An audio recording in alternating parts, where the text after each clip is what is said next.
Guys, I had an excellent conversation with JT Patten this episode. Great guy. And it's funny because we went into all different territory and had very little prepared, and yet we covered so much. So I think you guys are going to enjoy this. I listened back to the last episodes, as I always do. I'm the one doing the editing.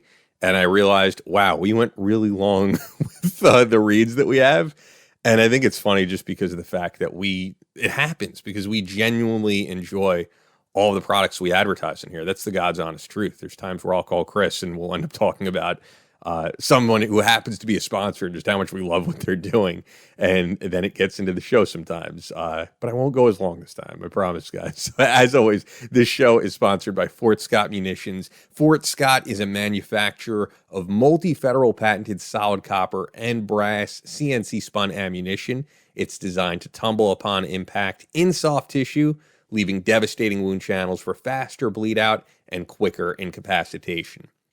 This ammunition was originally developed to innovate and improve on the standard of military-grade ammunition design. It was found that not only did the TUI ammunition outperform competitors in the self-defense industry, but it quickly became apparent that it would be a top contender for hunters alike. With the ammunition being CNC spun, the tolerances are some of the tightest on the market, ensuring that you receive the same results with each pull of the trigger. Fort Scott Munitions is available throughout privately owned businesses in all 50 states, as well as direct online through fortscottmunitions.com. Use our exclusive promo code Battleline for 15% off your order, only available to listeners of this podcast, the Battleline Podcast.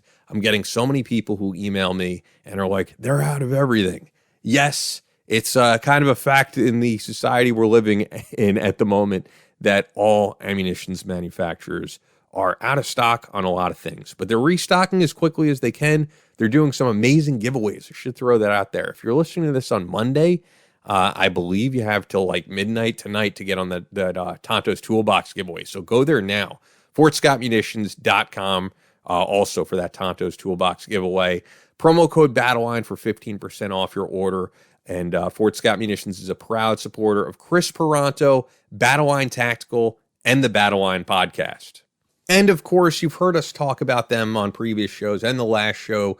We love Medieval Industries. Today's show is sponsored in part by Medieval Industries. They manufacture the only fully adjustable foregrip on the market. The 360-degree VFG mounts to all tactical rails and allows you to swivel and lock the grip into any position on the fly. Whether you're hunting, shooting for sport, or challenging yourself in precision tactical shooting competitions, this unique adjustable foregrip will become a natural extension of your rifle. Medieval has expanded their product line to include a quick detach tripod and most recently quick detach adjustable monopod.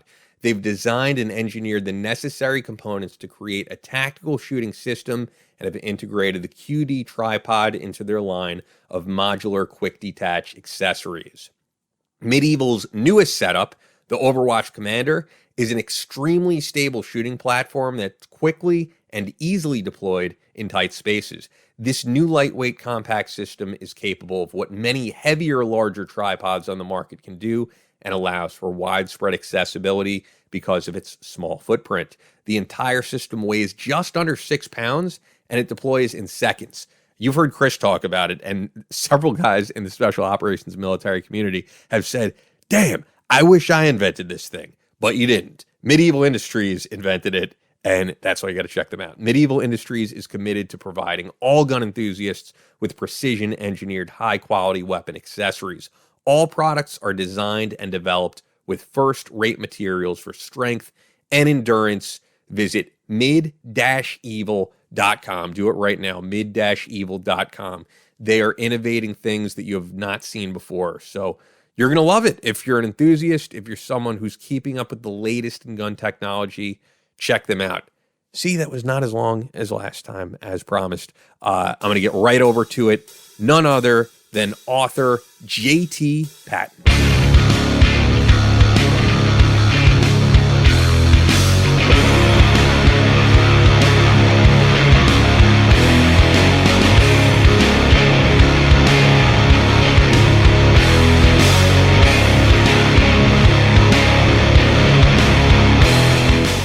From Omaha, Nebraska to New York City. From planet Earth to extraterrestrial life in space. A podcast with no equal, engaged in unconventional warfare through your speakers and headphones.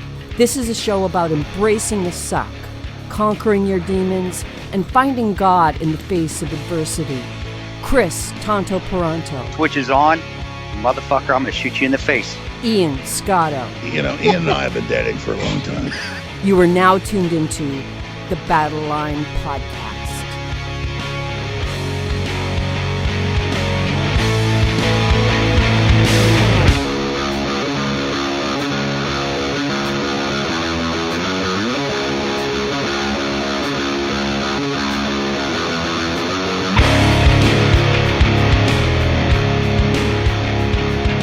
The switch is on. Battleline Podcast. JT Patten on the show, intelligence contractor with government intelligence for many years, military special operations community, not veteran, but working in the intelligence field with people in special operations. Always have to be very clear on that. Very much so.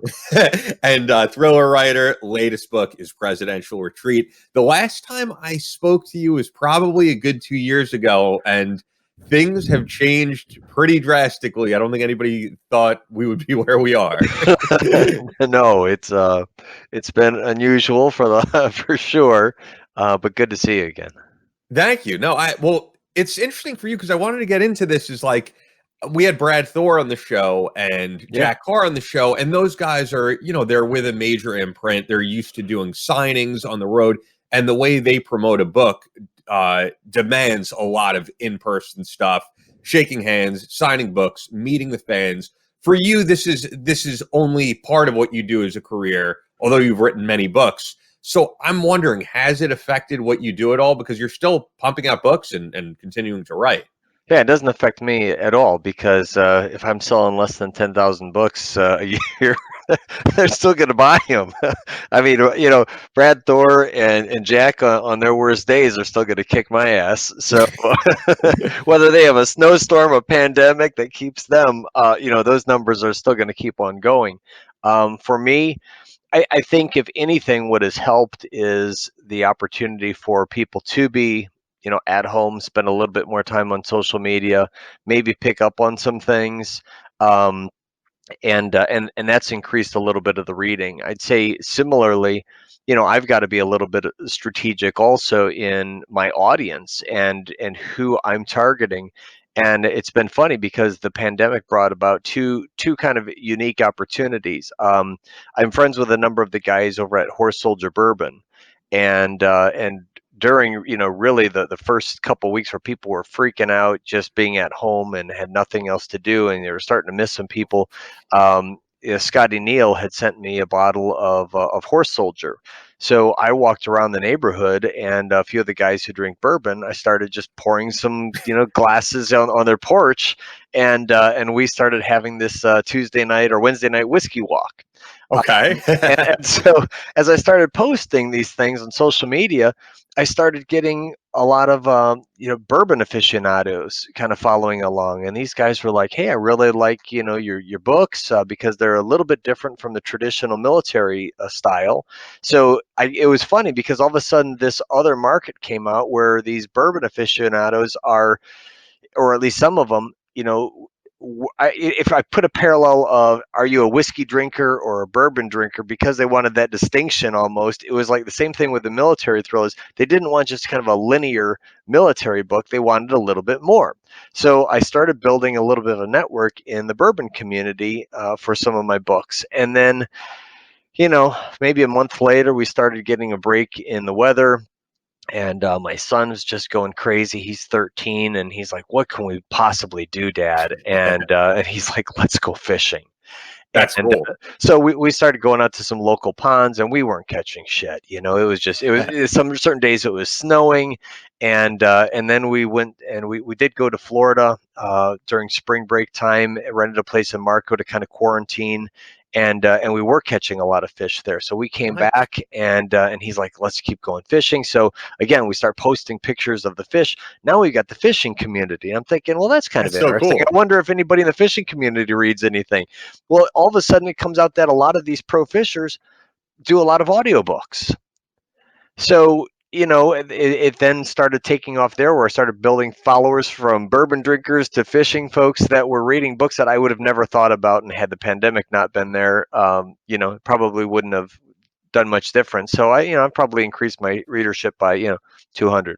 So No, I know you're downplaying it, but that's awesome, man. And I think people are really look. There's a lot of negatives with what's going on. It's very easy to point out the negative, but the positive is I do think people are enjoying the outdoors. I certainly am, and people that you wouldn't expect. Like, I know you're a music guy. I don't know if you've seen this. It's so weird to see Nikki Sixx has moved to Wyoming, and it's like he's out fishing with his family. Like, you don't think of that as like the guy who does Shout at the Devil, and he's out of California. There's a ton of people. I'm thinking of moving. I mean, there's a ton of people just moving to new areas, and at least for me, because I'm on Long Island, which is very different than living in New York City. But one of the benefits of living here is you're about 40 minutes from the city, and all of those benefits are gone right now.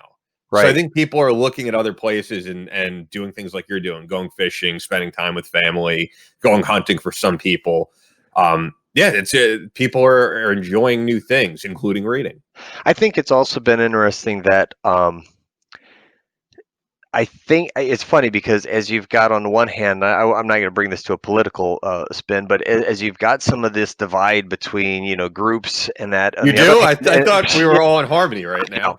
But on the one hand, so you've got this divide on the other, but on the other hand, you've got a kind of a coming together of a lot of people in social media that wouldn't normally interact. And I'm finding that some of the celebrities even are doing a lot more interaction with regular people, which is creating some also unique opportunities for social media for people to get a little bit different recognition. I mean, you mentioned the Jack Carrs and the Brad Thors. I mean, these guys are also in quarantine. And so I've seen how they have helped other writers by just retweeting their stuff.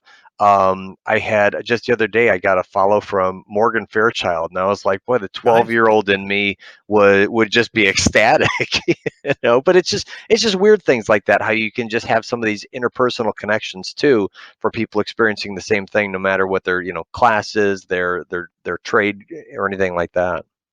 Well, and I also think books like yours are an escape from everything. There's only so much news we could all consume, which is all everybody is doing. And people need an escape from that. Your books are certainly an escape. They're not political. They're not partisan. Yeah, a lot of rainbows and unicorns in my book to cheer up the day. So yeah, I would say that that has been by design a little bit, to go a little bit nonpartisan, because I think behind the walls sometimes it really doesn't matter, and that's what I was trying to convey. But it's also reflective of me too. You won't see much of that on my postings on social media, because I don't get involved too much with the political commentary and getting all frazzled and things by that. Which is probably the right thing to do. I mean, we spoke about it with Brad Thor, because for a moment Brad Thor was like very involved in the political stuff. And I mean, I think books like yours or even his, you want to appeal to everybody on the political spectrum. You don't want to alienate people who want to check out what you do, because there's people interested in the military thriller, black ops genres from all walks of life. Yeah, and again, I do think the volume of sales and interactions you have is also going to drive that. I too was just having an email conversation with Brad the other day, and he's got a whole different challenge than I do. I don't have as much of a readership as he does, so I can kind of segment some of my commentary based on who is following me or who I don't want to follow or things like that. But when a guy's getting tens of thousands of followers, and from that you've got to kind of weigh that balance of what you are going to communicate. Now, I think Brad, and again, I don't want to speak for him or anything, but he does seem to speak his mind anyway, and wears a lot of his things on his sleeve. And so I think I feel like a little bit less lately, though.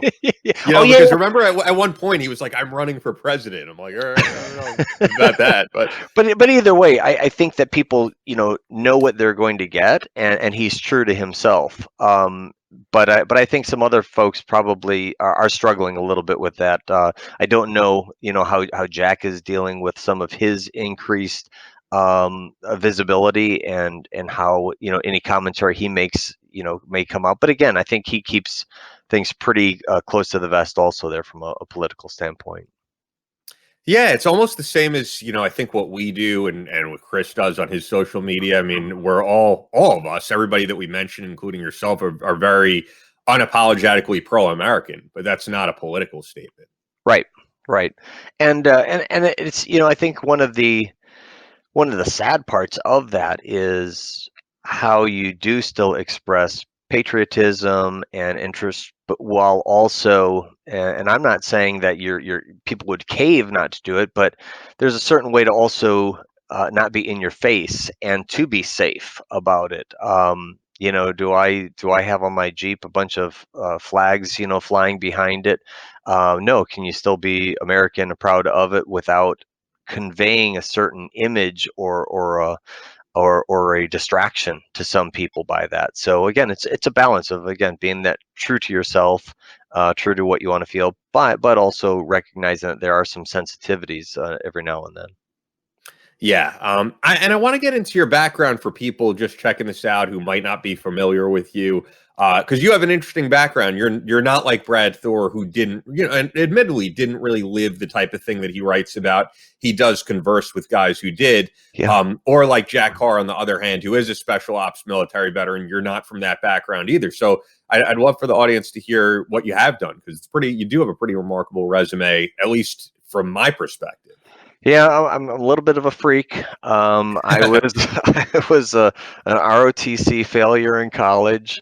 Was introduced to the intelligence community and kind of got backdoored into that while I was doing a lot of work on management consulting and understanding supply chains, fraud, financial crime, things like that. I was drawn deeper into economic espionage and started collaborating with the intelligence community at an early time before 9/11.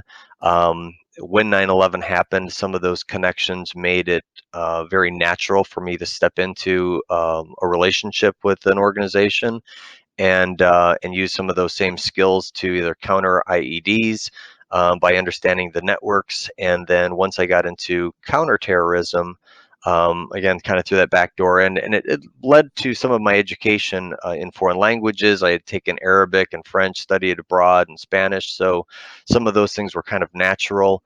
And then when I moved into a little bit of the darker corners of the intelligence community and special operations, special activity support, I started taking what we would use to roll up the networks in counterterrorism and use it to identify how we can actually build personas, build platforms for our own people to do discrete mission work. And so started getting involved at very high levels with some of that planning activity and support, and ensuring that if we wanted to go into places that we shouldn't, how would we have to look, who would we have to use, and et cetera. So fun stuff there, but no, not a veteran, not a shooter by any means, and but had an opportunity to do some really interesting stuff and still keep a finger in it lightly, which also causes some problems. Yeah, no, and we can get into that. What time period did you get involved in intelligence? Well, I graduated college in '91, and so I started getting closer involved shortly thereafter, and again, some of those were on some informal basis, and then the formality of it was really more towards probably that mid part of the 90s. I got involved with Phoenix Group, who was doing some human training, and then got passed around the DIA community for a little while too. So yeah, it's been a good period of time.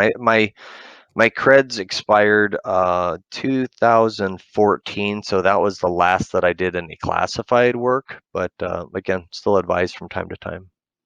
People are probably wondering how you get involved in that world if you don't have a background in the military, because I think typically we think of guys who are in the CIA, for example. They come from that special operations background or military intelligence background. So how do you go from college to there?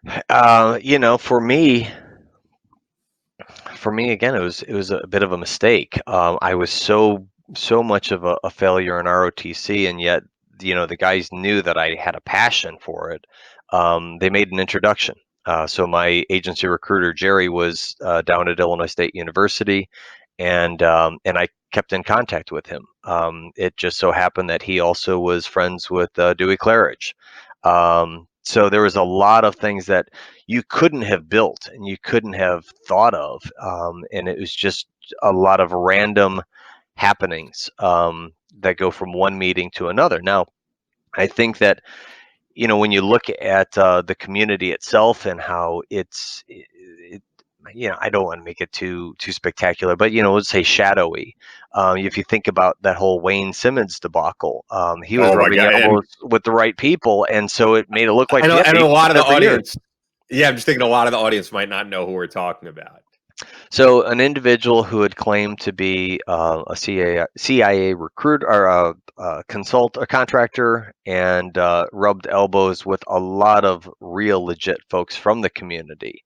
And then I think it seemed to fall apart. There was some fraud. There was some problems. I don't want to get too much into it because I'd met him a number of times, but I never knew him really personally. But I was introduced to him by somebody who was a very legitimate person, I figured, well, he must be the guy. Now I thought he was a little bit smarmy, so I didn't care to push that. But from a cred standpoint, I would have had no difference of opinion or knowledge. I don't know if I ever told you my interactions with Wayne Simmons. No, I don't think I do. So when I was working at Sirius XM Patriot, and I was the producer for the David Webb Show, we had him on as a guest several times, like on a weekly basis. And I had his number. I would speak to him on the phone. Seemed like a good enough guy. I mean, super well spoken. And from my perspective, because people have to realize, like, if enough people say, "Hey, this guy is legit," I'm not military. I'm not CIA. It's very hard for me to vet someone. But you look at a book that he puts out, and it has like a Donald Rumsfeld quote on the cover. And I believe the quote was literally something like, Wayne Simmons knows what he's talking about because he's been there and he's done that. And it's like, all right, well, that's good enough for me. I'm not necessarily a fan of Donald Rumsfeld, but he's certainly a legit guy in the community. And then you learn that this guy was an advisor for the war in Iraq. He was able to fake it to that extent. And actually probably a year or two, maybe before he was even arrested, Jack Murphy said to me, don't have this guy on. He's not who he says he is. And I'm like, all right, well, I take Jack at his word. And then sure enough, an article comes up, but it's really crazy. Like in your field, how these people could get on Fox News, they can get on different media outlets and completely make up a fake background. And for the audience, it's very different from if someone says I'm a Navy SEAL or an Army Ranger. You'll get called out pretty quickly if you wind up on TV because that community is going to say no one knows this guy. The CIA is not going to say that we don't know this because they can't confirm or deny that type of thing. You're right, and that is a problematic, especially for certain people. Like myself, who have done some things, but you're not necessarily released to be able to talk about it. So there's kind of these winks and nudges, and people who know you can make introductions. So I met Wayne through a conference that was happening in DC. It was an intelligence conference. So, here I am brought up into a room where people are having a private party, a big suite, and I've got Dick Marcinko, Bill Cowan, and guys like Wayne Simmons. And so that at least half of them are legit. And when you meet one guy and he's like, oh, have you meet this person? And then, hey, have you met this person, et cetera.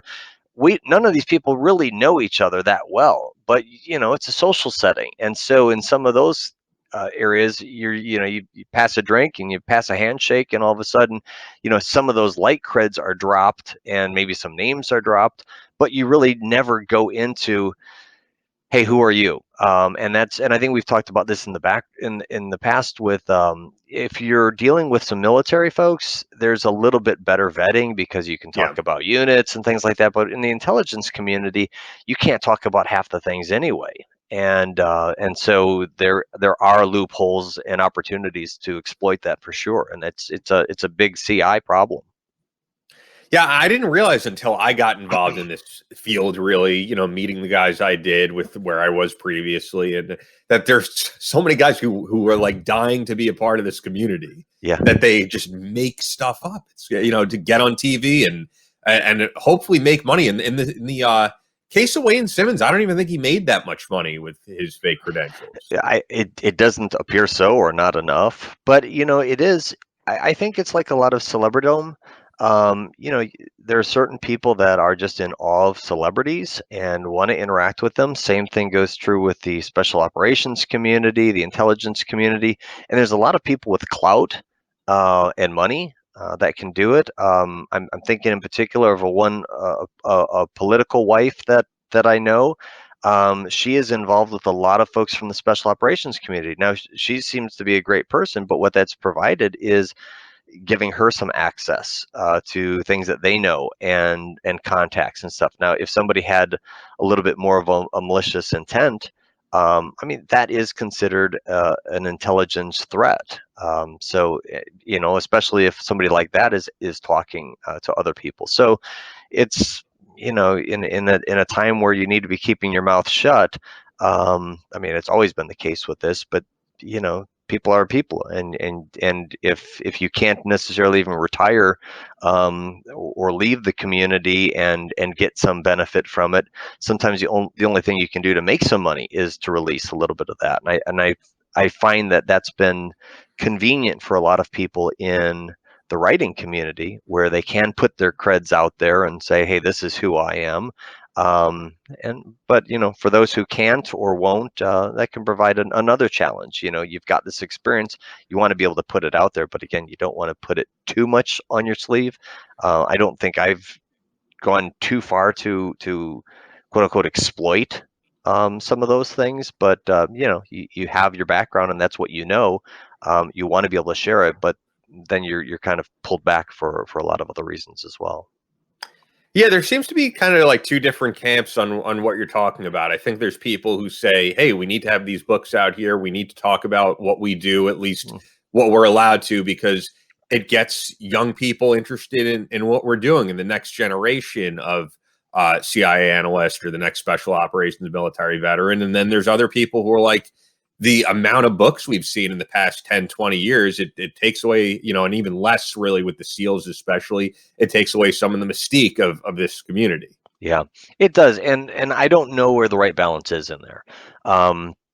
With the limited fan base that I have, it does seem to attract a lot of guys that are interested in JSOC or the Black Ops, type activities. And so sometimes I'll get emails and someone saying, look, I'm the Special Forces and I want to know how to get to Tier 1 and what would you recommend? Or somebody that is Tier 1 and saying, hey, I want to go into the agency ops side, how did you do it and this and that? And I'm like, my flippant answer is, if you want to go, they're not going to necessarily take you. It's, when you're not looking for it, that's when they'll actually find you. Not really true, because I think in many cases, there was one year that I had been out and wanted to go back to the ops side. I literally just put in a plug to the website because nowadays that is how they're managing it, from a process standpoint. Got a call on a Saturday morning, hey, what are you doing? And we'd like to chat. So I think that the same opportunities are out there for other people, but again, it depends on what that motivation is. If somebody's just thinking they just want to be doing things dark and spooky and they want to, announce that to everybody and put that on their Facebook page that, hey, does anybody know how I can get in? You're probably not going to get in. So, yeah. But again, to your point, that's one of the things that I wanted to do with the Task Force Orange series, was not to expose secrets, but to show the community of smart folks that want to get in the special operations community, but also wanted to do things that was a little bit more technically minded. I wanted to show that you don't just have to be a shooter. You can get involved in something like this also and still have the opportunity to shoot some people if you want it. Yeah, I like how you just threw that in there. And I definitely do want to get into the book, but what you were saying was funny with, guys putting stuff out there. Did you see, because I interviewed him previously. Did you see the whole thing that happened with that guy Gregory Wong a few months ago? I remember hearing the name, but no, I don't know enough about it. So, he's a former military guy, but he's no longer. And in California, he said that he wanted to get out there with the National Guard, to defend against rioters and looters and that type of thing. And no one was really responding to him, and he was like, I can help out. And he got in, the gear and took an Uber to meet up with National Guard, dressed like them, but he apparently had stuff on him that was not. So you did hear about this? Yeah, that was not supposed to be part of the uniform. Got arrested. The crazy thing is, I noticed he's still posting on Instagram regularly, and which is surprising to me, right? Because it's California. He had, a pretty impressive arsenal on him, which he's not allowed to have. I don't know how he's not in jail currently. I mean, that's a pretty big. That's pretty big offense beyond the gun itself, imitating a member of National Guard. I don't know how he's free, and it appears he is. I don't know. I do not. But that's what you're saying with guys putting stuff out there on the internet. That's why I really appreciate some guys that we've both talked to, like the guy we know who wrote under the alias Kurt Schroeder, who is an actual volunteer with the Peshmerga, who actually flew out there and volunteered. Those guys I respect, not people who go out there and have to announce it on Facebook. Yeah, it's odd. I mean, it was even a challenge for us in our selection and recruitment from work that we were doing. Is how do you find a person that is actually doing what you need them to do, but that isn't advertising it? Yeah. And so even when you would get, and so, in that case, you have to stay with a close community and find out, okay, do you know somebody? Do you know somebody? Do you know somebody? But every now and then you do get somebody who is just reaching out because they don't know what else to do. And so you have to vet that. And there was an instance that we ran into years back where some of my bosses went ahead and recruited a guy who supposedly had the creds, and they had talked to him over steak dinners, and so they're going to bring him in and blah blah blah. And so they kind of announced it, wanted to push out there that they're involved with this guy, and lo and behold, I found out from some folks that I knew in JSOC that were saying, hey, I hear you just brought this guy in. That's a problem. So when you can't vet it, that's a real issue. Quite honestly, it was an issue where I was on the opposite side at one time, because I went into a SOCOM meeting with 3X, and in my case, I was told. So you're talking about more of the operational side. I was told to let these guys I was meeting with, who I was affiliated with. And I had gotten the meeting through General Grange to General Scott. And so, here I had already had it, but then I was supposed to drop these other two people's names, two of which were Delta plank holders. Thing was, nobody had told them who I was. So those guys, someone immediately responded to them, and then these two guys were calling me up and saying, well, who the hell are you? And why are you dropping the names? I should have never have dropped the names without talking to them. That was the lesson for me. But by the same token, they're thinking, who's this guy? How could he have gotten this meeting? Who is vetting him? And then if that is the case, then why are you dropping our names? Because those should have sufficed. And so it's a circuitous issue. Sure. But nonetheless, it is what it is. Yeah, no, it's an interesting community and an interesting thing to be a part of. So yeah, let's definitely get into the book itself. Presidential Retreat is the latest one. Came out earlier this year, pretty much right before everything hit. Book 3 of the Safe Haven series. Is this going to be the last book of the Safe Haven series? As far as that series goes, I mean, it was kind of a convenient way to wrap it up. So I had written 2 books. When I just started out writing, and those were. I didn't focus too hard to get those published because I was still working with the publication review process. I didn't really know how that was going to work. I was still doing some government work, and I didn't know how that also, what was allowed, what was not allowed, and didn't have the exposure, even though I was using a pen name, JT Patten. But when I finally did figure that whole process out, got picked up by the publishing world, the publisher had said, look, this book series that you have is great, but we need something fresh because we're not going to buy your old stuff. So come up with a different idea. So I came up with the idea for the Task Force Orange series, but I really wasn't sure how long this relationship was going to last. And they gave me a lot of autonomy. They were a little bit decentralized. So they didn't notice that I brought forward almost all the characters, short of the one main character. And so I dropped the old series, started with the new ones, wrote Buried in Black, then wrote Presence of Evil.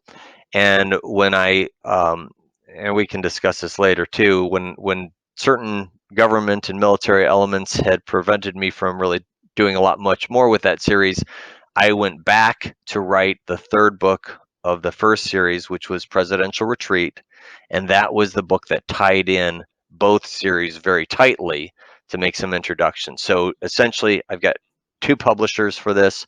And the Presidential Retreat is the one that ties it in. Since that time, I sold that series to Force Poseidon, a smaller imprint, and so they're going to publish those three books. But yeah, it was a fun book to write. It was a book that I had wanted to write for some time. I felt like a lot of the readers that I did have, who were with me from the very beginning, were kind of missing some pieces of what had happened, with the last book, Prime Charge, and said, when are you going to deliver that? So I felt like I owed it to them to create some, to fill in some gaps. I felt like I needed to do that bridge so that there was continuity of stories. And I had been on a vacation with my brother-in-law and sister-in-law and their family, and we were out at Martha's Vineyard, and my mother hanging with Obama. Yeah, my mother-in-law, who couldn't do a lot of walking, wanted to see the island, but we were just going to be there for a little while. So my brother-in-law rented a tour bus for us to be on, a private one. So Nice. We had this little bus just driving us all around the island, and this guy's driving this like white van, and so he's telling us all the stories about the island. He's saying how he used to be a cop, and as a result, he gets to be a part of the presidential motorcade. I'm like, oh, really?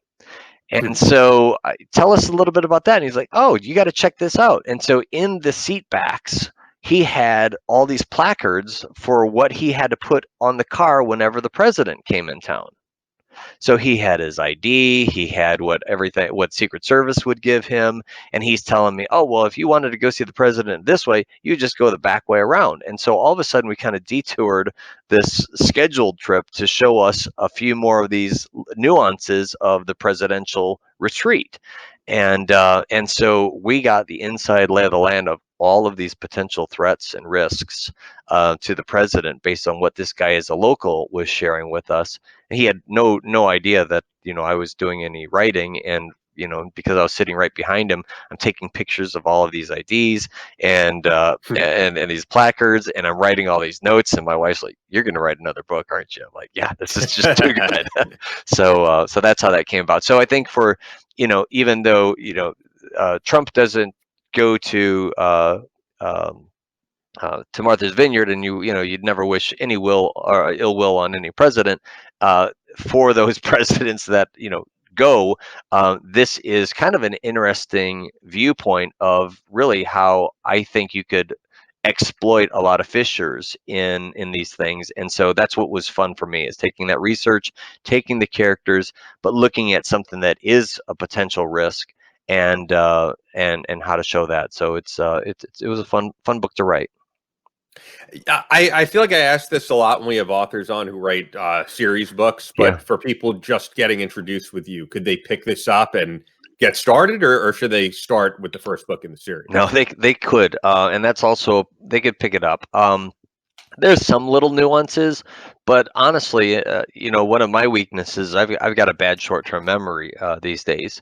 I can hardly remember the characters' names from one to another, short of a couple of the main ones. So I do have to do some recapping in the books just to make that story flowing, because I can't remember if I wrote it in the last one. I'm not about to reread the whole thing just to write another one. So there are bits and pieces, but I think that it's entertaining enough to be able to pick up either one, and they're fairly fast reads. So you jump into that one, or same thing with the Task Force Orange ones. You could jump right into that series without having read the first one. But if you read those two, enjoy it, then you can go back and start from the beginning. Did you always have the desire to be a fiction writer? No. As a matter of fact, this is kind of an interesting story. So one of Brad Thor's good friends was one of my good friends, and so it was through that relationship that Brad's friend Sean ended up being one of my main characters, because he and I had made a bet of who could actually write a book. We were both avid readers, and we were just talking one day about how so many people are making a lot of money in this space and don't necessarily have the insights that we have, and maybe we should do it. So like I said, we made this bet. I started writing and realized that there was a whole hell of a lot more to writing than just having the inside knowledge, and quickly realized that I was out of my lane, and compared to the other great writers in this space. But so I've had to learn it. And so I think that the other thing that's kind of interesting for my readers, and I get this as feedback a lot, is those who started with book 1 and have made it through book 5 and stayed with it, was like, by book 4 and 5 you actually kind of figured out a little bit of this writing thing. So I think that's kind of interesting too, and maybe a footnote for those who start with books 4 and 5 and then go back to 1 thinking like, can this guy even put together a sentence? I had to learn 2 different styles. So writing fiction novels from having classically trained intelligence community writing and DoD writing, as well as consulting community writing. So I've had to learn from business writing, intelligence analysis, and then convert that into fictional type of prose. While I'm still doing the work in those other things, it kind of jacks with your head, and I think sometimes you can tell that I don't have necessarily the talent or the experience that a lot of others do, but I'm getting there, trying. You keep downplaying. You're right. No, look, for the audience, there's a ton of people, especially in the field, who read your books and love them. Yeah. And who are some of your big influences on your writing? I would say, initially in the storytelling, it was more of a Stephen King. And I read all of the Hobbit books as a kid, so Tolkien. But then I started picking up into some of the old Mac Bolan books, and some of that pulp fiction. I started reading Clancy, and so I think when I initially started writing, it was really detailed, a bit flowery. But then as Brad Taylor, Brad Thor, Mark Greaney took over into the thriller space, all of a sudden that pace was rapidly accelerated. And so now, here I'm trying to learn how to write from what I've learned, and now all of a sudden these newer guys were changing the landscape of it. They're killing Ludlum, and some of the classic writers of espionage, because all of a sudden you had this fast pace that was meeting today's interest. And so while I'm learning to write, then I had to kind of revise it and then kind of find a balance. And I think even now, as I'm shifting over to a little bit more suspense, it's kind of going back to the King type style of a little bit longer. If you're vested in an escape of a story, here it's going to be, I'm not just going to accelerate it because of the fact that you probably don't want 250 pages of detail. You just want shooting and body count. That's true. For the audience, you were kind of telling me before, there's professional reasons you're switching over a little bit more to suspense. Yeah. A little bit disappointing. So as we've alluded to, I have to uphold obligations to the intelligence community. And so anything that I write, even if it's fiction, has to be reviewed. So my first books were all reviewed by CIA, and then they had to be passed over to NSA and DoD. I didn't have a real problem with the agency, and I know that they've got a lot more flow, so it started to take more and more time. And then came the Task Force Orange series, and I think they kind of shit the bed with that one, and freaked out a little bit of just the topic. I didn't have as much direct experience into that, and that what I didn't put in there, but they kind of moved the goalposts on me. So here the technical rules are: before you let anybody see anything that you've written, so your first draft, you need to submit it to the agency. And then in my case, depending on who else I worked with, they would then send it to another intelligence member agency. After that was all approved, then you could finish your writing, resubmit your final score to them, and they would approve that. That worked out great because DoD's requirement was submit to us the final version that you're going to publish, and we'll review that. So it took a long period of time, but it still worked. And after I got the CIA approval, then I could actually have an editor take a look at it, and then they can clean it up and have DoD. And once they gave me the thing, then I was out the door. Now with the TFO series, because I was involved with a number of those components, agency passed the first review jurisdiction to DoD, or DoD requested it. So think about that. I have to show the final copy to DoD, but the first copy to the agency. But if DoD is accepting it, then they're the ones that would say, no, you can't send it to us yet because we have to see the final copy before the intelligence community does. So what ended up happening was this was taking over a year's time because of the way that I couldn't finish it. I couldn't finish writing it. I couldn't share anything because of the obligations, and then they would take a year's worth of time. So I wrote one book under that type of a, kind of a duress, pain in the ass. And the second time, it had gone beyond a year.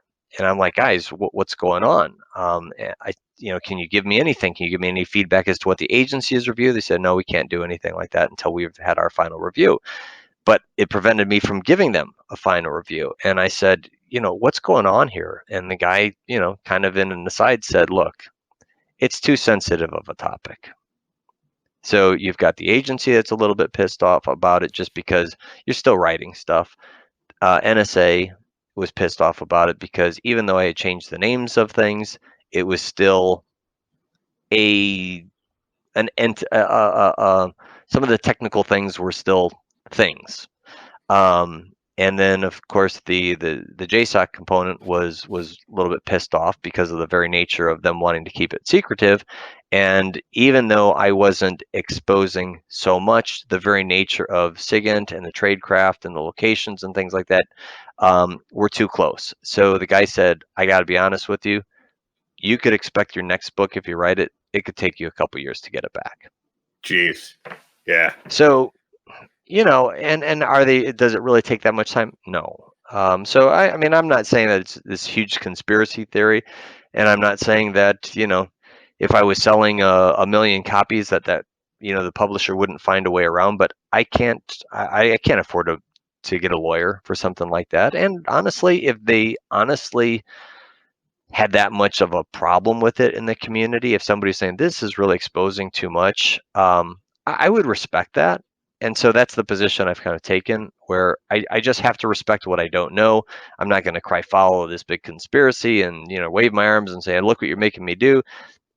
Look, I'm not selling tens of thousands of copies of these things anyway, so it's not like the community is saying, the reader community is saying, we just can't live without you, JT. These books are everything to us. So it's for me, it's all right. Let's try something else because I do enjoy the writing, and ultimately for me, it's about telling stories about people and the darkness within people, and so I think I can do it in a different way, creating something unique. So I'm going to move a little bit into the suspense side for a little bit and give that a whirl. At the very least, I'll improve the craft of writing, and then we'll see if we go back. Hope you guys are enjoying this episode. If you are, be sure to follow at JT Patten Books and tell him that you enjoyed him coming on. As I always say on the show, We don't ask for any listener donations or Patreon or any of that stuff for OnlyFans of Tonto. I'm thinking of ways people would crowdfund. And he will be back next episode, of course, which I didn't mention. He's out doing his thing with Battleline Tactical. And that's how we make this thing work. But, he'll be back. This is not just me on here. But with that, yeah, as I always say, guys, support our sponsors. They're doing great things. And you also still have time to sign up for the giveaway for Tonto's Toolbox. If you're listening to this on Monday, you have a few more hours left. So go to their Instagram at Fort Scott Munitions. Fort Scott Munitions is a manufacturer of multi-federal patented solid copper and brass CNC spun ammunition. It's designed to tumble upon impact in soft tissue, leaving devastating wound channels for faster bleed out and quicker incapacitation. This ammunition was originally developed to innovate and improve on the standard of military-grade ammunition design. It was found that not only did the TUI, tumble upon impact, ammunition outperform competitors in the self-defense industry, but it quickly became apparent that it would be a top contender for hunters alike. With the ammunition being CNC spun, the tolerances are some of the tightest on the market, ensuring that you receive the same results with each pull of the trigger. Fort Scott Munitions is available throughout privately owned businesses in every state, as well as direct online through, write it down or go to there now, FortScottMunitions.com. That's FortScottMunitions.com. Use exclusive promo code Battleline for 15% off your order. Only available to listeners of the Battleline Podcast. And hey, even if you're not picking up ammunition, they got some great hats. They got other great merchandise. So if you support the show, support them and use our promo code Battleline at FortScottMunitions.com. And it shows them that people who listen to the show really support what they're doing. And it helps keep this partnership going. Fort Scott Munitions is a proud supporter of Chris Peranto, Battleline Tactical, and the Battleline Podcast. Let's get back to my friend, JT Patten. You saying all this is likely going to make some people want to check out your previous work and be like, what was so secretive that he was being censored for? So. I will say, and I don't know, I'm not too much of an ego person, but I will say that if you like, the thought of drones and SIGINT and Big Brother surveilling and domestic ops, as well as the foreign ops and, the Task Force Orange element, nobody else has written those books, a series just like it. The closest ones was the Activity comic books or graphic novels that had come out. Those kind of faded away a little bit. I think, with the exception of some nonfiction, nobody really covers it because not that many people know about it. So I would say that if anybody had an interest in it, that would certainly, satiate those interests. And I'd say the first series, from my standpoint, really gives a view into how some contractors are used and when they're taken out of the business community and put into the operational side. I don't think that much has ever been written that way either. It's not this super heroic guy. It's the same type of person that's going to go to DC or go wherever out in the world and then still come back to, Chicago or wherever they live. So it's a different view into the Black Ops side, aside from, SEAL Team 6 and Delta, kicking in some doors. I think this is going to make people want to pick up, like I said, your previous work for sure. Talking about the Big Brother stuff, with everything going on now because of COVID, whether intentional or unintentional, when you hear about apps that are tracking social distancing and, how many people you've been in touch with who basically like 6 degrees of separation of who has COVID that you've been in touch with. I'm a lot of these maybe being done, as I said, with noble intent. I'm not a big conspiracy guy, but I do think this technology is going to lead to some weird things. Yeah, I think so too. I'm a little bit hawkish when it comes to social surveillance. But that's just, kind of where my nature and interests are. And, I'm okay with some of it because I guess I was on the opposite end. But now that actually in my professional side, I'm a cybersecurity advisor. because I see all of the breaches that do occur, most of the time we can't keep up with protecting the technological advances. So as much as we are going to do, potential surveilling and the tracking and monitoring stuff like that, where is that data going to go? And so that's concerning. And I think that's similar to this suspense book I'm writing that deals a little bit with genetic testing and where that data is stored.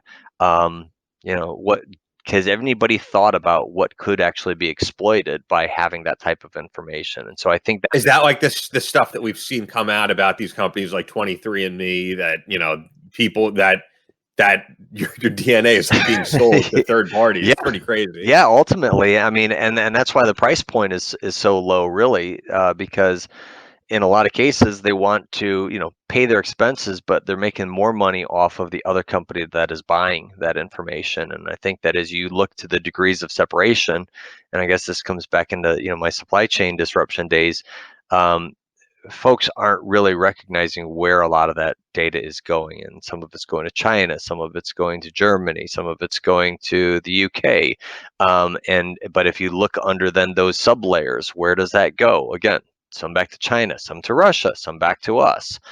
So it's really interesting. Some to Israel. So that's really interesting. In this book that I'm, this new one that I'm writing, in this case, I had found a company that's doing some genetic type testing that ironically goes from Europe to the US to Israel, back to Germany, and then back to Israel. And so I think if you think of some of the, if you go back to Holocaust days and you think about, the role that Bayer had to play in the poisonous gases and some of the other, Monsanto now, and some of the things that they had done, when you think of your traditional Roundup weed killer that's coming from Johnson's wax, well, if you follow that supply chain, it goes all the way back to, Nazi Germany. So when you do the same thing with the genetic testing, it's interesting to see who some of those old players and new players are, and what links they actually had. So it's pretty scary stuff. That is absolutely crazy. When people were doing the whole DNA testing thing and it was a big craze, I was pretty skeptical. I mean, I've personally never done one. And a lot of the information you find out, you're like, I kind of know this. I remember like my mom did it. I know my mom is pretty much 100% European, Ashkenazi Jewish. And that's what we found, like German, Polish. There wasn't anything new there.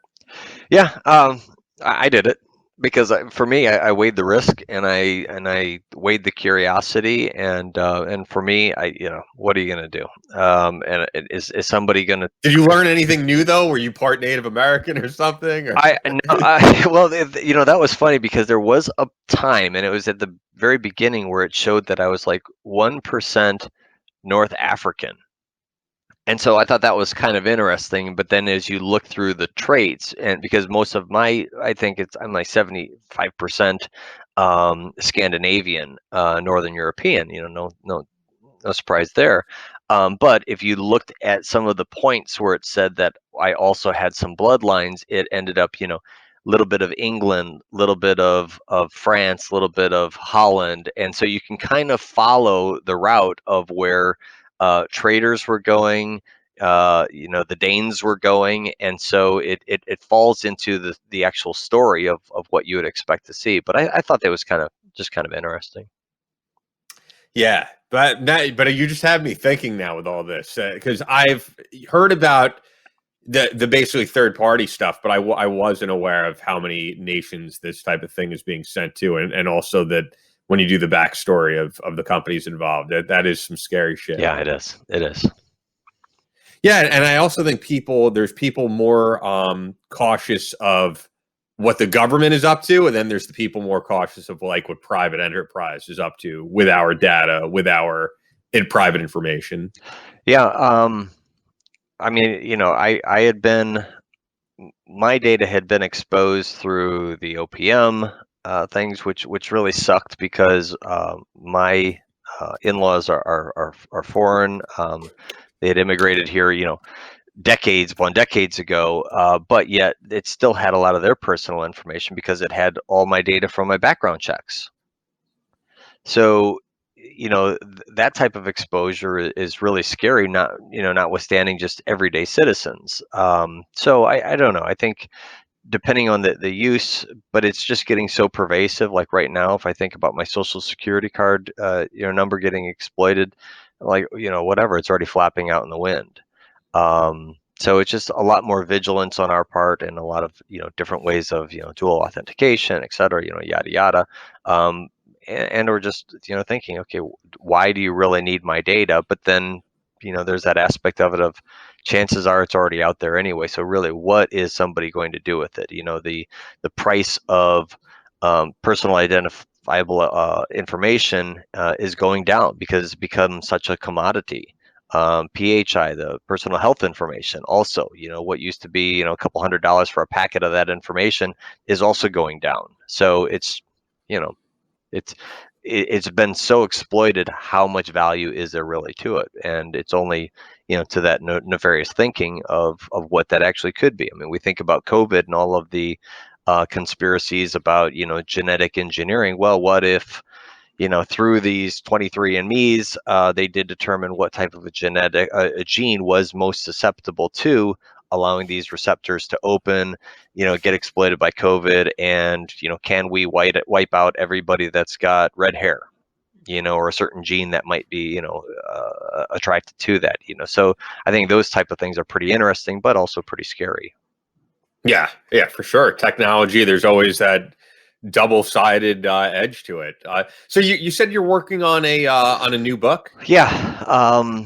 So again, work in progress, and to me it was somewhat interesting. I'd always promised my kids that I would write something that they could also read and may have interest to. So in this case, it's about an old Nazi who had been double-crossed so that he could get some genetic treatment before he was to hide Hitler's gold. Some problems happened there, and he ended up leaving the camp. He was leaving Auschwitz, and ended up leaving with a number of refugee Jews. And so they took him in, started working with Mossad, and he ended up being a bit of a Nazi killer. And going around. But now, as those days were ending and his list was done, he meets this boy who has Down syndrome.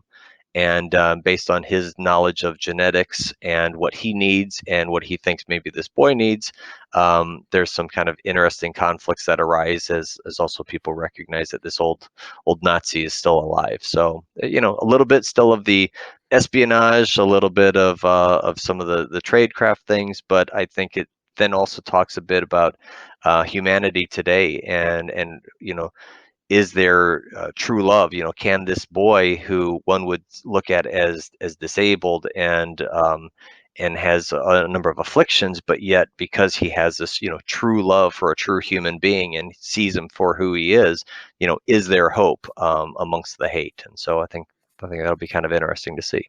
But then I'm also a shady bastard, so somebody's going to get screwed over. That's a pretty crazy storyline right there. Like, I can't imagine how you dreamt that up. That's a lot of different things going on in one book. That's probably why the publishers will hate the shit out of it too. Yeah. They're like, how do we sell this? That's right. But that sometimes doesn't matter. I've said it a few times before on the show as an example, but like that interview, I think it was the first interview David Goggins did with Joe Rogan, where he was saying that publishers, because his book, as successful as it was self-published, and he was saying publishers were like, oh, there's no market for a black guy in Navy SEALs, and he was like, well, that's not who I even care about appealing to. Like, I don't have like this narrow cast of my audience. So sometimes these really unique ideas end up being very successful, or end up just connecting with readers.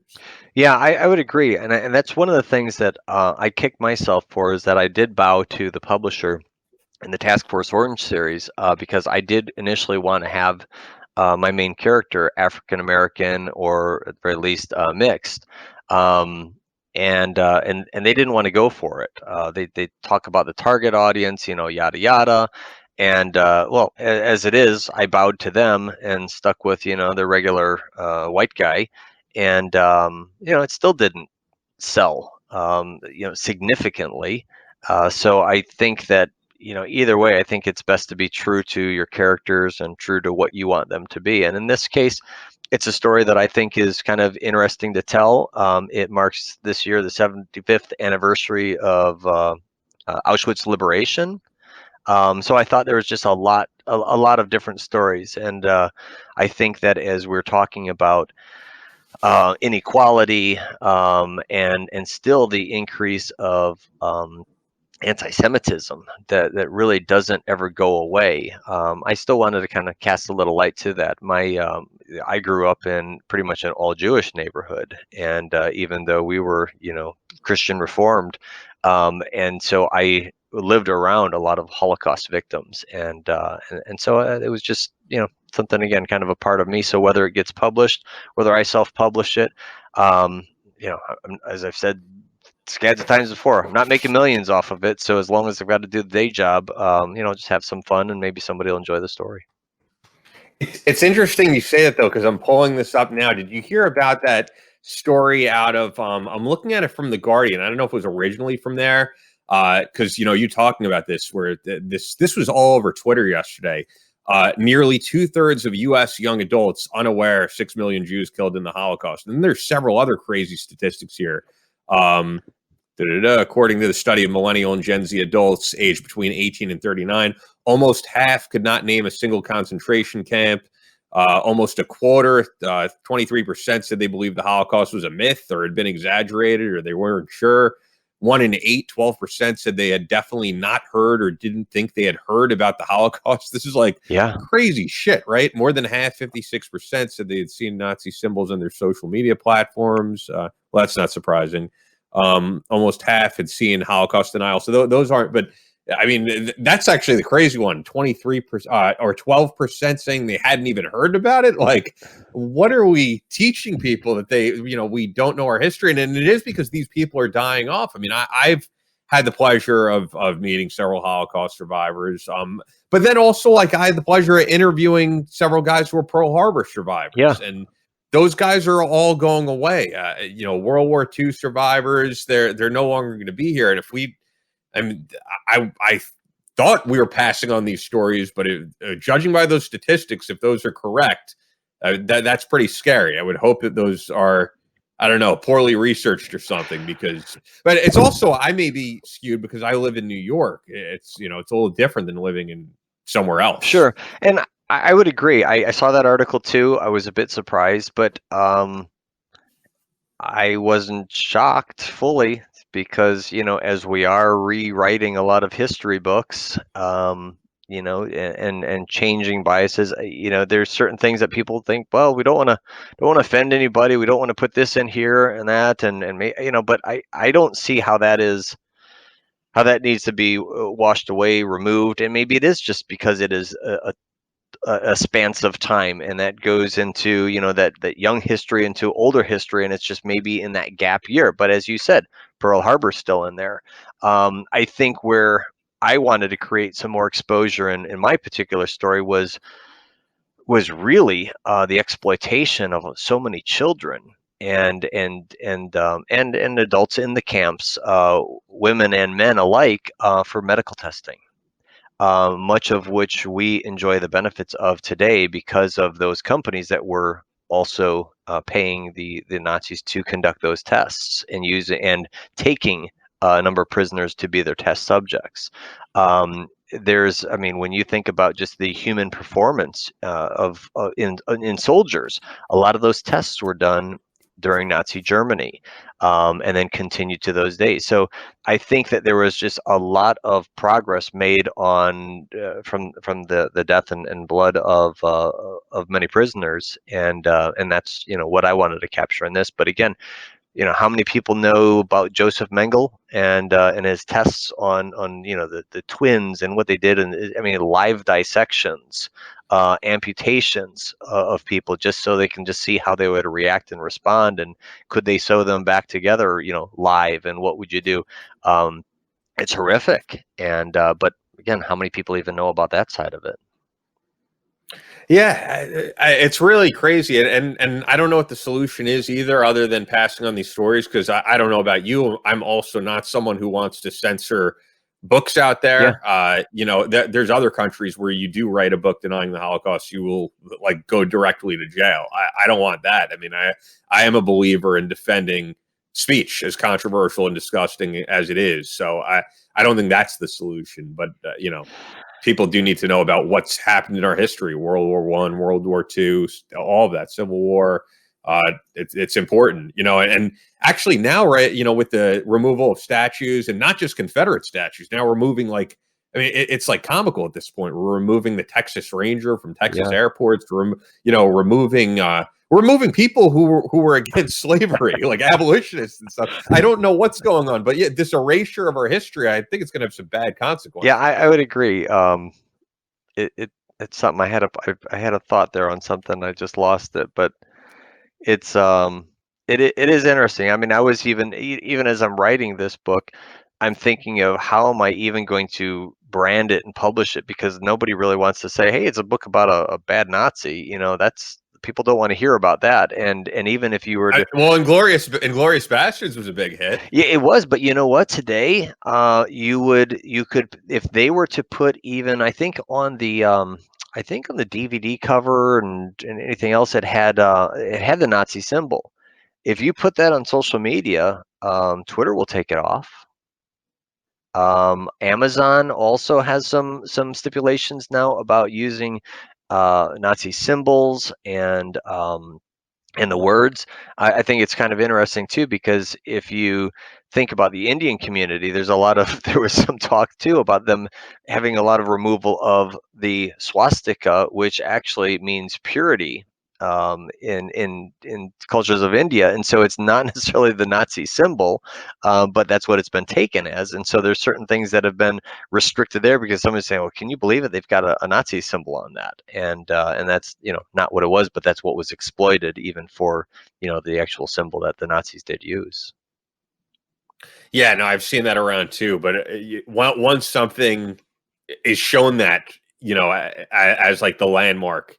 The example of modern day is so fucking stupid, but that Pepe the Frog thing, like the guy who created it was supposed to be like this funny comic, and somehow it's become like linked to white supremacy. Right.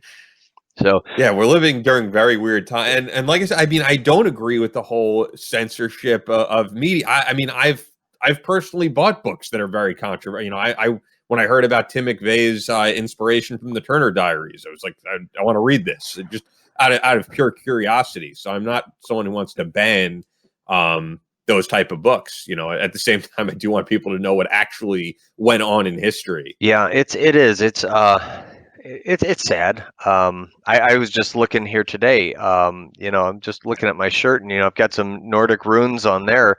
That's even being exploited now by people saying, well, that's just for Aryans to put on, and so they're almost hijacking the Viking type things, and everything is on the military extreme. We'll see till Valhalla, everything. I'm just a dumb Swede, and so, but it's sad of how things are getting hijacked or exploited.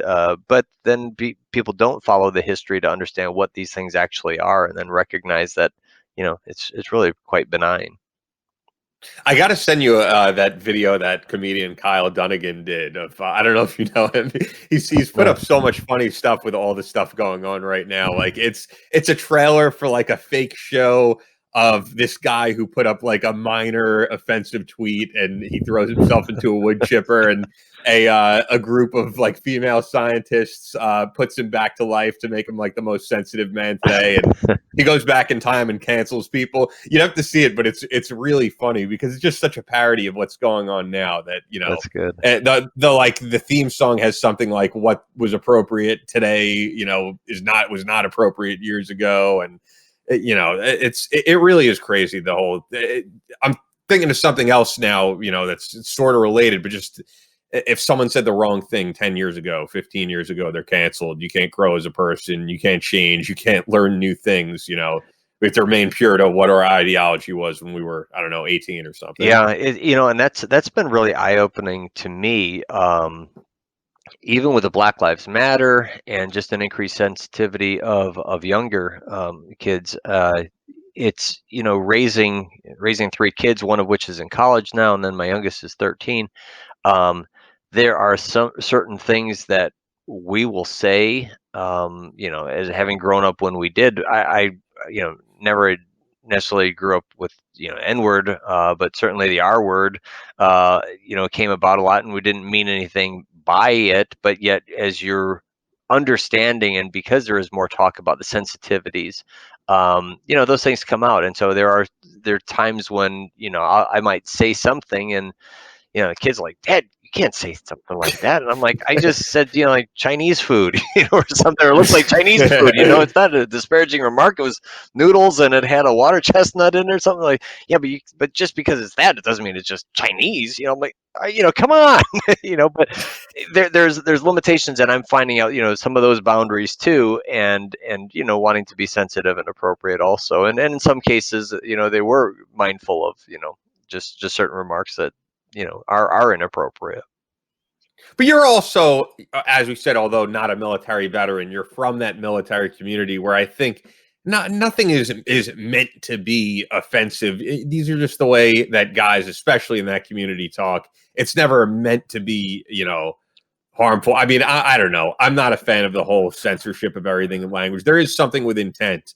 There definitely is a difference between, if something is done with the intent to really hurt somebody. It's very different than just throwing some word out there. Yeah, and I would agree with it, but I think the one thing that I have learned is that as a white male, I probably am not the best judge of some of those, of those terms or words or jokes or something like that, because I've not necessarily had to deal with that or been impacted by it. I have my kids are mixed race. My wife is Indian, and there are just some things that I guess if I had married somebody else Caucasian, I probably even wouldn't be sensitive to some of those things.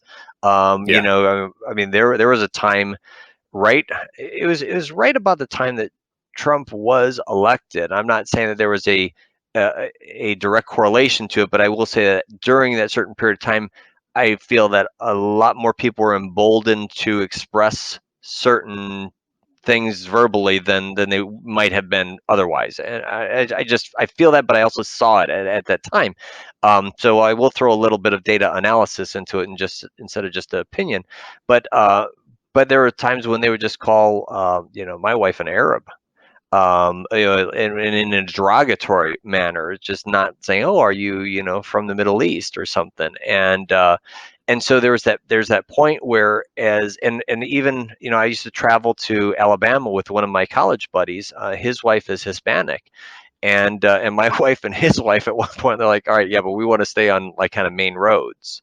And we're like, "Well, why? What's going to happen there?" Like, you don't know what it's like when we actually go into some of those stores. And you're right. I don't. I don't hear some of those things. I don't see some of those looks and that. And so I'd say that's part of what's also been a good time out of, okay, a little bit of awareness. Maybe I had a little bit more than many others just because of my personal situation, but it is a little bit reflective though, for sure. Yeah. And right now I think we're just living in a time where the pendulum has gone so far one way that we're going so far in another direction, and there has to be some type of middle ground between all of it. I mean, going back to the removal of statues that shouldn't be removed, certain ones probably, you could make the argument should be.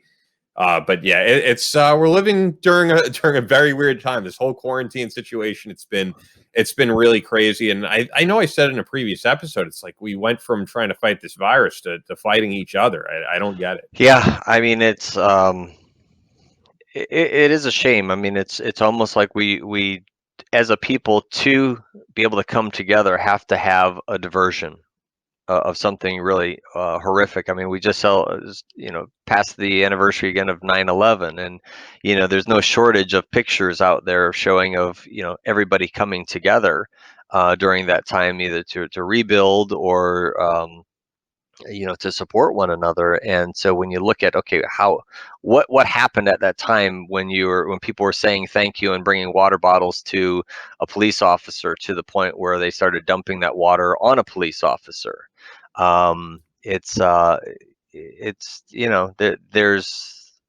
There's obviously reasons of those things that have happened, but as you said, some things have gone to the extreme, and so how to get back together and how to have a unifying force. And I don't make many political posts on my social media, but I had put one out not too long ago. I guess it was on 9/11, the night before, saying I don't really care who we end up with in this election, as long as somebody will act presidential in a way to be viewed as a leader, to have the capability to unite people, to calm fears, um, to be that father figure of a nation, to create some healing, and to be able to lead with a form of an integrity of which we would like to hold ourselves up to. I was thinking the other day about this, and thinking of some of my bosses, and thinking of are these the two people that we have in this country that's still the best that we can put forth? And I think a lot of people ask that question. Where are some of those people who do look like a natural leader to us? And one of my best bosses was Dave Grange, and General Grange, and the guy could just walk into a room and command a good amount of authority. It wasn't a hard ass. I've also had the hardest laughs I ever had with that guy. But there's just a certain thing about how people carry themselves, how they communicate, and some of their experiences. And so I think that for us to heal as a nation, and for some of this to get behind, I do think at all levels of local government, state government, and federal government, I think that we do have to um, emerge again with a type of a leadership, a face of the nation, and of the people that can also be that um, chief citizen. And I think that's important for the years to come. Yeah, I think that's well said. On a positive note that I really would like to wrap things up with for the audience. There's a lot of people who we always talk about may have a dream of writing a book. They may want to do what you do, and it might not be the same subject matter, but I think a lot of people have trouble just getting started. And you're someone who is not on a major imprint. This is something that you just love doing. What would you say to someone who has a crazy idea in their head, like the one you just described to me for the last book, and they don't know what to do with it, they don't know where to get started? And because I think right now during the pandemic, with people working from home, there's never been a better time to embark on something like that. Yeah, I it's like anything. I just had my physical the other day, and I'm overweight, and so what do I need to do? I have to lose at least 20 pounds. Well, how am I going to do that? I have to take that first step. So if it's 30 minutes a day of walking, I just have to get out there and actually do it. And the same thing is true with writing. Can you become a writer by still thinking about it and telling everybody about your story that you're thinking of in your head? No, get off your ass and start typing the damn thing. It's not necessarily going to look pretty, but put your words down and commit to it and do it regularly. The one thing that I have learned is, just like anything, you can't master it without doing it regularly. You can't go out shooting, once a year and be a good shot. I'm out there, fishing with my son, and I had forgotten so much more that I had ever been taught. And so I had to relearn certain things just about even the type of fish and the climate and the barometric pressure. The only way I can do it is by just being out there on almost a daily or weekly basis. And the same thing goes true with the writing. You've got to be writing daily or almost daily for a bit of time. Probably the best resource that I've ever read or heard on audio is Stephen King's book on writing. And it just talks about the craft of just getting off your ass, doing what you need to do, be uncomfortable with it. And then once you get something, then go to the next stage. I'd say, I'm pretty tolerant of most people and things, and I empathize with people. But, when I see folks that have put a lot of blood, sweat, and tears into writing their story, and then are so frustrated because they can't find a publisher, they can't find an agent. And I see them playing, for a year upon year, and then going to a writing conference. Oh, I didn't meet anybody, and I didn't get to do this, and blah blah blah. You've got the opportunity to go out there and self-publish it. Yeah, more than ever. So who cares if you didn't sell 100,000 copies? You probably were going to anyway. Maybe 10,000. Yeah, if that's why you're in it, that's then, right. Then it's like the wrong business. Yeah, for sure. I see the same thing. Like, there's people I know for like 2 years. I'm going to start this podcast. Like, Chris and I came together, honestly, last August, because it may have been August or September, because he was in New Jersey for a speaking engagement. We were like, let's start this thing. And by November, we had a show up. It should not be rocket science. No, it's just whatever you're going to do, do. It's, you want to start golfing? Well, you better get to the range, take a lesson, get out there, try it, swing. But, and you may find that it's not what you actually want to do once you learn that you have to put the commitment in. It's one of the things that I recognized this summer was, if I wanted to still spend time with family, still want to do what I needed to do, I couldn't write as much because it is a commitment. And so to do it for at least a few hours a day, we're all together during COVID, does Dad just want to be even further isolated from everybody? No. So I didn't write much this summer. Yeah. Do you have to seclude yourself too? Because so I do writing for the other podcast I work on, In the Wild. Shameless plug if you guys want to check it out. That's like my main job right now. I write a lot of the stories, and I usually don't write them from home. I go to Starbucks with my Chromebook and I write it. I do have to be away from people. If I'm here, there's too many distractions. I had Frankie Palmieri from Amur on the show, the metal band Amur, and his music is extremely dark. But when I talk to him now, he's like a very positive guy. He's in a good place. But he's like, yeah, I have to kind of get into a very dark headspace to be able to write this shit, and I don't know if for you, if you're around your loving family, if you want to write about these like dark black ops topics. Yeah, no, I don't, but I also find that my writing time is usually, my best writing time is from about 7 o'clock at night to 11. So with our schedule, that just also doesn't work. When I used to write though the most is when I was on the road. I mean, I was on the road a couple hundred days a year in some cases. And so, there was a year that I was in New York City for, I think it was like 170 days.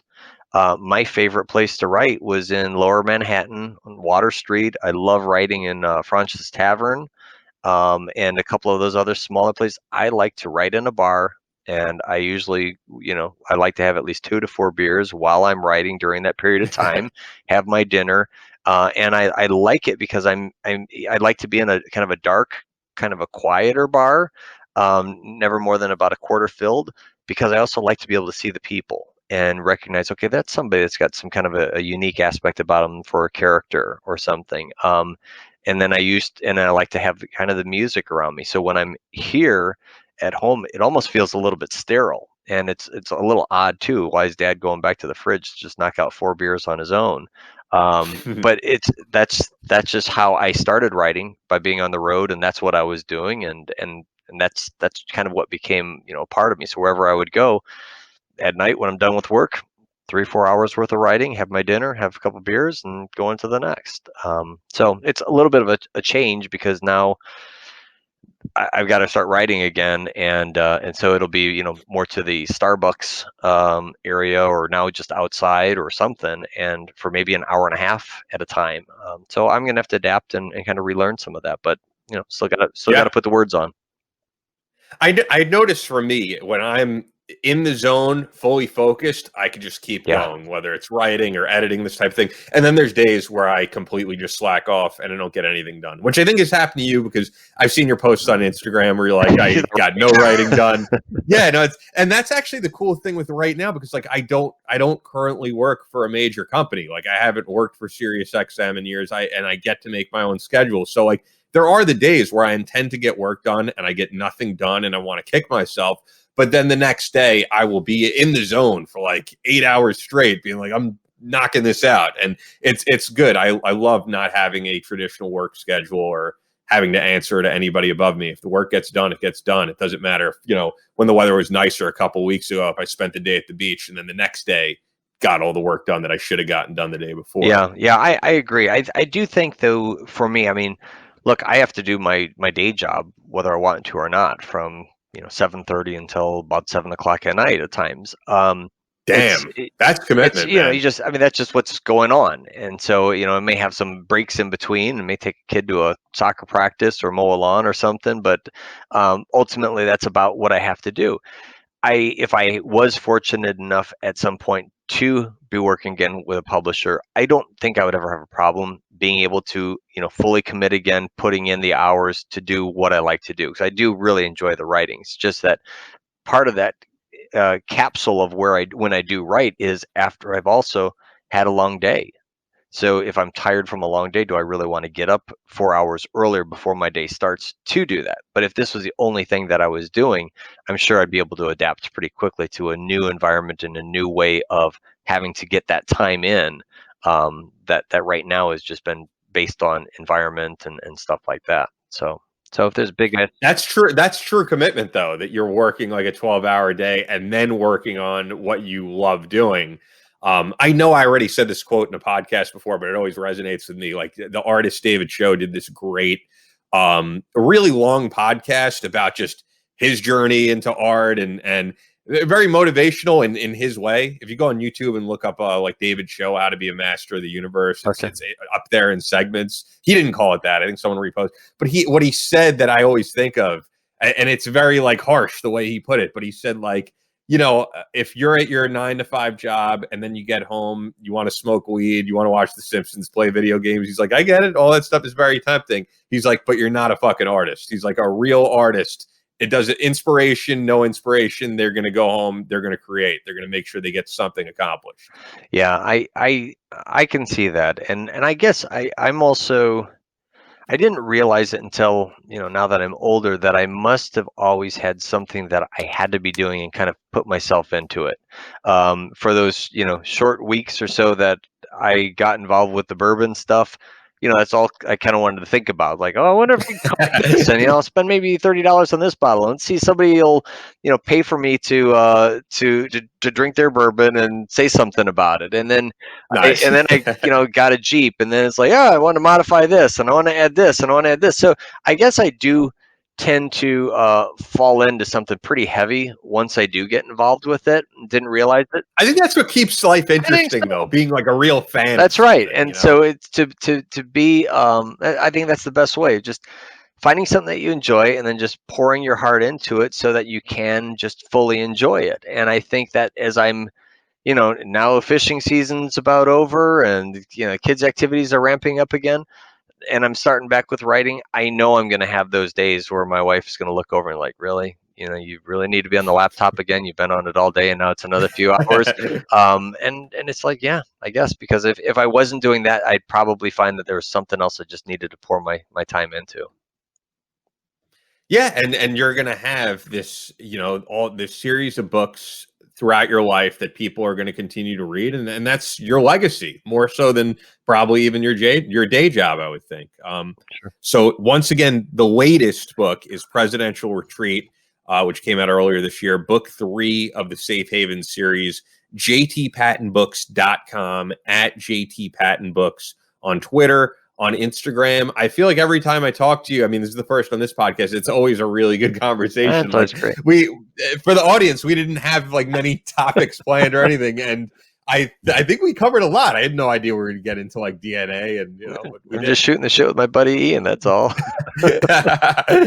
I really do feel like when you say my buddy, like you're a friend of mine, man. We somehow have yet to meet in person. You're one of those few guys. Usually everybody I've spoken to, I've met at SHOT Show or something, or they were in New York at some point. I have yet to meet you. We have to make it happen. Meet you and Jack Murphy. I know, and it's funny because I'd meet Jack up for some beers, at his house or around the city or something. But I guess it just never worked out. But we'll get it going as soon as I'm traveling again. Yeah, we'll make it happen. I mean, I can tell you right now, there's no reason to be in New York. There really is. Was there ever? There was a time, man, where there was just so much opportunity everywhere you looked. Yeah. That article James Altushore wrote, I don't know if you saw it, but the whole thing about New York City is dead, it's never coming back. Like it is true that just a few months ago, like you go to the city, you meet all different types of people. I mean, everybody in my career I met in the, I was going to say here, but I'm on Long Island now, but it's like meeting Chris Peranto, meeting Jack Murphy, Andrew Wilkow. Like these are all guys I met in New York City. There's so much happening at once. There's nothing out. There's no other city or town that's electric like that. But you go there now and it's completely dead. And there's not really a reason to be there at the moment. I've said it on the show. I haven't really given details yet, but I might not be here much longer in New York. And I mean, part of it has to do with the house that I lived in was being sold, but it's just not the same. It's not the same anymore. And people are able to work remotely. And I mean, the sound quality of this, as you can see, it's like we're in the same room. So yeah, it is sad about that. I feel bad for, the kids that have moved into these cities and are hoping to just, experience that. And, I grew up in the suburbs of Chicago, but then moved into the city for a number of years. I guess I was in there for about 15 years or so. And when we moved out to the burbs again, started having our family, we used to always go back to the city. But now when we're thinking, do we want to go to Chicago? Why? You can't go to the restaurants really. And a lot of the beaches were shut down and this and that. So it is sad. And I do hope that kind of opens up again for us to be able to, travel, see a lot of different things. And, and honestly, I would like to get back to New York. I do enjoy it. Yeah. For now, it's just same thing we've been talking about, adapting and making it work somehow. There's only so much complaining we all could do. And I think for a lot of people, it's just been nonstop of like, when are we getting back to normal? None of us know what this new normal is. So you just got to adapt and find ways to make life enjoyable, make life worth living and do things that you're passionate about as you've been doing. Yeah, for sure. Well, with that, thank you for checking out this episode.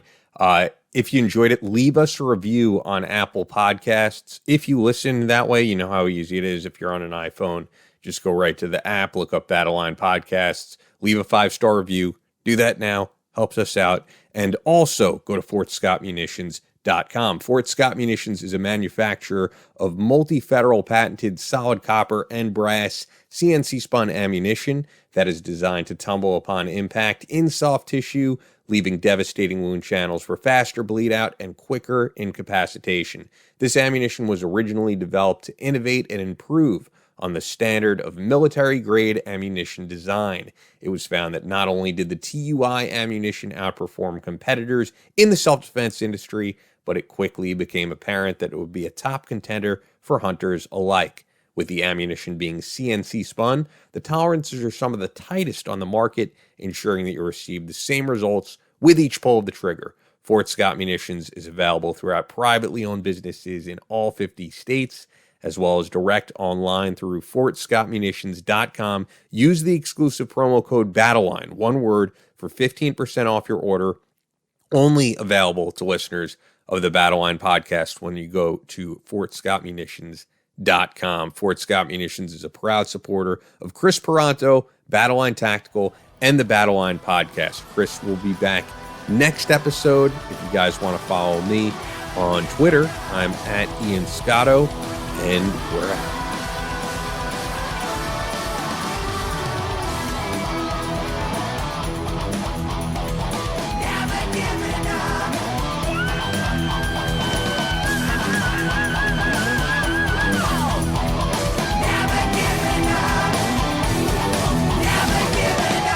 That's all for this episode of the Battleline Podcast, but we'll be back on Monday with more American Straight Talk. Until then, be sure to follow us on Instagram at Battleline Podcast and on Twitter at Battleline Pod. To sign up for future Battleline tactical courses, go to www.christantoperanto.net.